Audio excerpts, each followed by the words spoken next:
guys? Thanks for tuning in to the latest edition of Terrible Towel Tuesday. I am your host, SimFBallCritic, and let's get right into it, guys. What we're going to talk about first, of course, hey, what we thought in the beginning, just like it says in the title, Jessie James caught it. Jessie James caught it. Okay, so in case you guys don't know what I'm alluding to, if you look at the new NFL rules, it just shows that, all 32 teams, the 32 owners, it was a unanimous decision that they changed the rules for the catching. I'm going to read them to you here in just a moment. But basically, according to what the new rules will be, Jessie James caught the football, okay? And a lot of us thought he caught the football even last year, right? And, it was a little gray area there, but I still felt like that he caught the ball, brought it in, knee hit the ground first, which should have ended the catch, then he extended. All right, but again, looking at the new rules, it would have been a catch. So let me read that to you in case you guys are unaware of it. The new rules are defined as such: control of the ball, 2 feet down on another body part, a football move such as a third step, reaching or extending for the line to gain, or the ability to perform such an act. And it says the key element here is that the rule change eliminates the going to the ground element of the previous rule. There you have it. It was a catch. So was Dez Bryant's catch against Green Bay a few years back. All right, so now I'm so glad that they have changed that rule. I'm sure there still will be some gray area, but hey, man, Jessie caught it. And then who knows what the Steelers would have done, for the remainder of the season. But it just would have been good to officially get the victory against the Patriots, since the Steelers haven't beat the Patriots in a while. So, all right, so there's that. The next thing, let's talk about the Le'Veon Bell situation. Obviously, right now, there's still no deal on the table. Or either the deal's just not being signed, whatever the case may be. The Bell is, slated to play on the tender. Not the tender, but the franchise tag, which is 14.5. And the way I look at it, man, is, listen, I understand what Le'Veon Bell wants to do, and I also understand the Steelers side of it, the business side. From Le'Veon Bell's standpoint, look how many times he touched the ball. I mean, over 350 times. If I'm not mistaken, he might have touched it about 400 times this past season, or close to it. He does bring a huge amount of production to the offense. Just him being on the field, having to be accountable for him and Antonio Brown. I mean, he is a huge chunk, a huge piece of what the Steelers do on offense, and very important. He's deserving the type of money that he's asking for.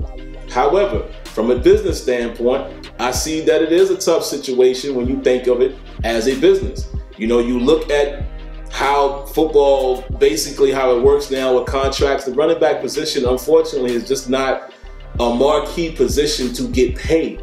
You got to think about it. You could draft a guy first round, even get that first round money, right? We pay him for those 4 years, his rookie contract. He may or may not have a 5th-year option. But let's just say he gets the 5th-year option. All right, after the 5th-year option, you can tag him. Then you can tag him again. Okay, that's 6 years right there. Then you have the ability to tag him again. Well, yeah. 5th-year option, tag, that's 7 years. And then you can tag him a third time, which could possibly be 8 years. So my point is, the way it's structured, a running back could be 26, 27, 28 years old, more like 27 to 28, before he's free to get another contract. And then by the time you're at 27 or so, not a lot of teams are going to pay you what Le'Veon Bell is asking for. $15 million or more per year, that's a lot. That's a lot. Now, Le'Veon Bell is 26 years old right now, but let's look at the situation. Next year, the same time next year, he'll be 27.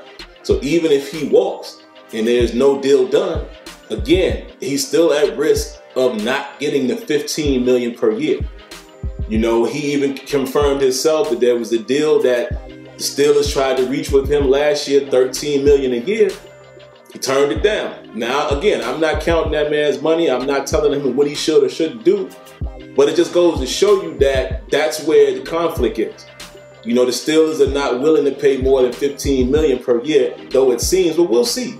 We'll see what happens. Maybe the draft will dictate some things. You heard Kevin Colbert say that, the draft could dictate a lot, could even dictate what we do with cap space. So you never know. Maybe a guy like Wilcox, gets cut after the draft, depending on what the Steelers do. And maybe they open up more money and they're willing to throw more at Le'Veon Bell. I don't know.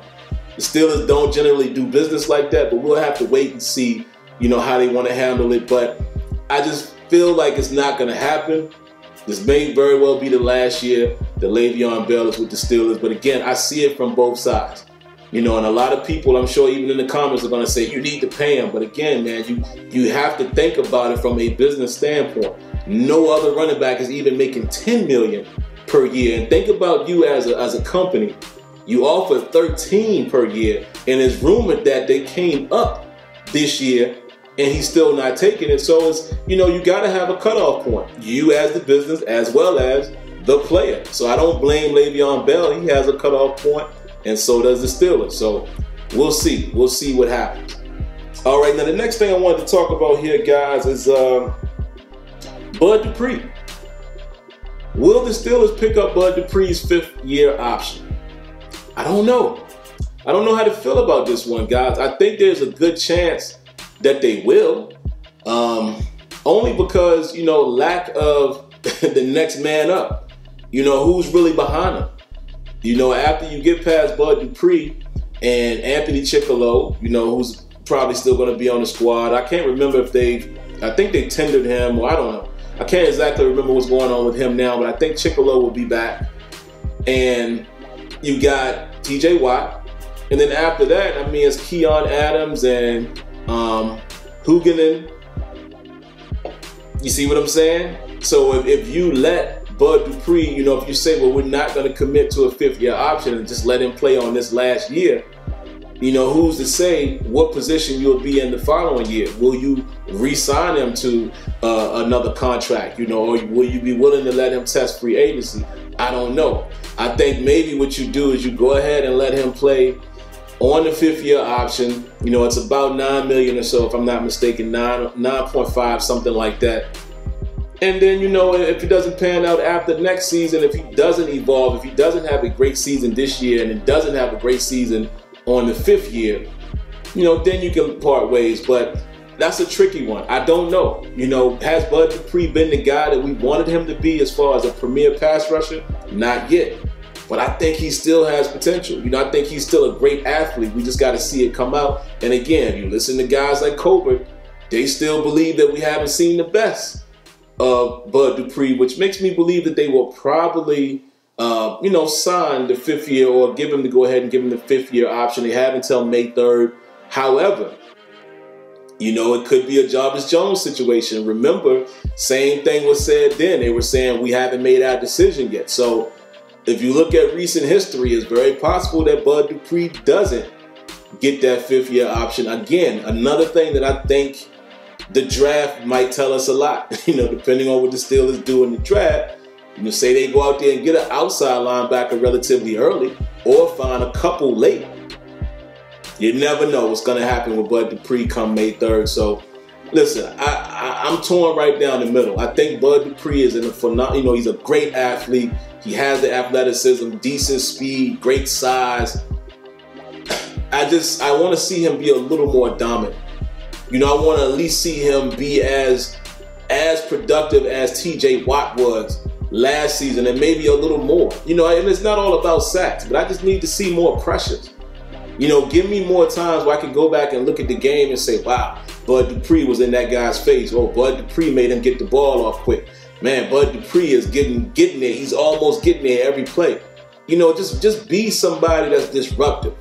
And that, you know, that's what makes a good pass rusher, as well as having some sack numbers. Because I understand that the Steelers defense does some other things that doesn't always allow our outside guys, you know, to just get sacks. But we just got to see you be disruptive. And I don't think that we've really seen the best of that out of Bud Dupree as of yet.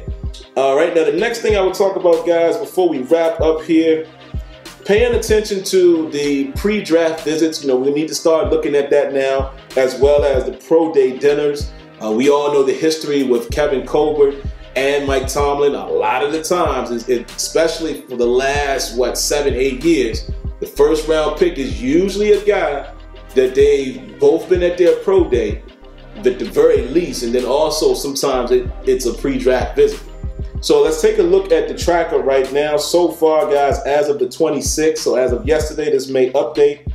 Currently, as far as scheduled pre-draft visits, Quadri Henderson from Pittsburgh, that's a local guy, wide receiver. A DN, Curtis Cochran from Penn State. Jesse Reid, who is the safety from Stanford, we all know that. Linebacker Chris Worley out of Ohio State. Cornerback Duke Dawson out of Florida. So these guys are all scheduled for pre-draft visits, 4 out of 30. So they have up to 30 guys that they can schedule. So these are the first 4 that we know of right now. Now here are the pro day dinners that we know of as of yesterday. Joshua Frazier, nose tackle for Alabama. Okay. Jessie Bates, we knew about that one. Free safety from Wake Forest. James Washington from Oklahoma State, the wide receiver. Most of us know about that. Trey Flowers, safety out of Oklahoma State.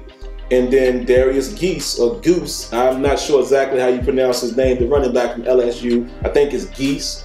Or it might be Goose. It's spelled almost like it would be juice with a G. So y'all know who I'm talking about. So let's keep an eye on that list. As far as first round pick, the number 1 pick, I still don't really know which way the Steelers are going to flow.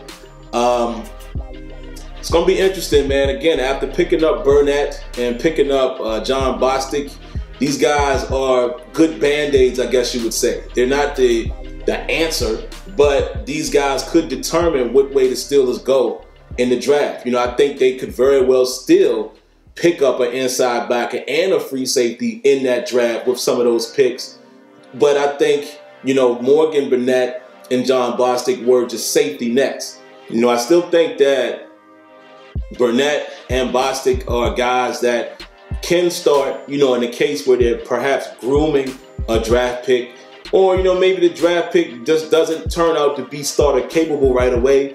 You know, I think Burnett and Bostic will definitely be security blankets, but I don't think it takes those positions off of the board in the draft. But at the same time, because they are security blankets, and maybe you think you can get those positions a little later, I don't know where we're going to go in the first round. You know, I said this last week.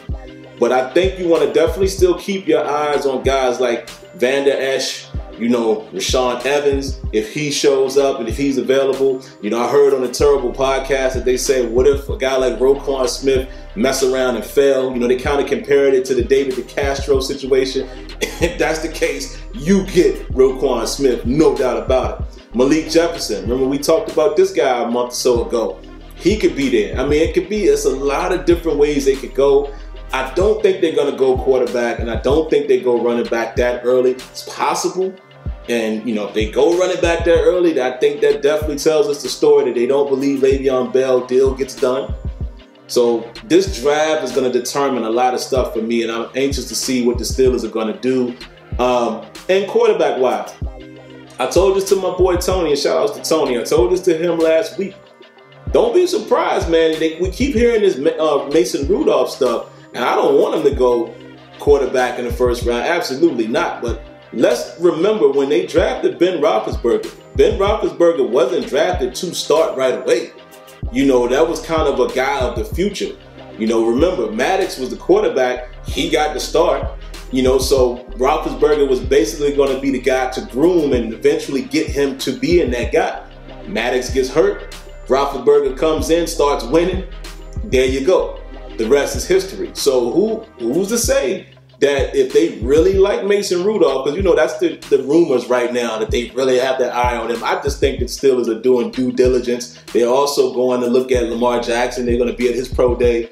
I don't think the Steelers take him either. You know, we'll get into that maybe after the pro day with him. But I have reason to believe that they're probably not going to go with somebody like Lamar Jackson. You know, I just don't think what he does necessarily fits the style of the Pittsburgh offense currently. You know what I mean? Because he's more of a run-first type of guy. Great athlete. You know, who knows? Outstanding athlete. If they took him, I wouldn't be mad. I'd be interested to see. But I don't think Lamar Jackson is a first-round pick for the Steelers. No way. I think if they go quarterback in the first round, it'd be more of a prototypical passing type of guy.